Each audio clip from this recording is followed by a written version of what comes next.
Hey everyone, this is a quick video showing you how to set your clock on a King Clear Touch thermostat.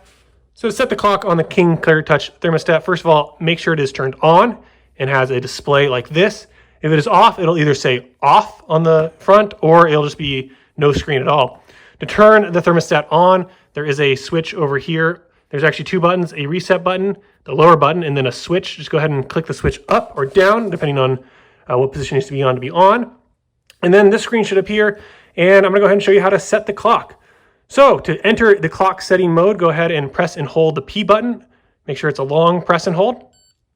So hold it for about 2 to 3 seconds, and then you're gonna go into the clock settings. The first option is to set the day of the week. So right now it is showing Saturday. If I press down, it's gonna go to Friday, Thursday. I can also go up in the week. So I can go Saturday, Sunday, Monday. It just cycles through, so it doesn't really matter which direction you go. And then once you're done setting the day of the week, go ahead and press this button, the arrow button that points to the right. It's going to bring you over to the hour setting. Now, keep in mind that you might not be able to see in the video, it is currently showing 8:52 p.m. If you do want to switch this between AM and PM, you do actually have to go through as if this were a 24-hour clock. So if I wanted to go to 8:52 a.m., I'd actually have to cycle through this until I get to 8 again.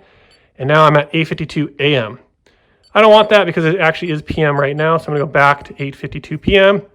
And then when I'm ready to switch over the minutes, just go ahead and press the arrow button again, that center button. It's gonna bring us over to minutes. Again, press up to go up in time or down to go down in time.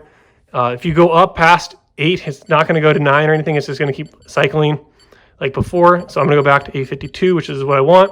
And then when I'm done, I can go ahead and just press this arrow key again. It's gonna bring me back to the main screen. Alternatively, if I forget to press that button in about 10 seconds, it's going to automatically save all the settings I've done and bring me back to the home screen anyways. And that is how you set the clock on a King Clear Touch thermostat. I hope you enjoyed this quick video. If you did, please make sure to leave a like and subscribe to the channel. And I hope to see you all in future quick videos.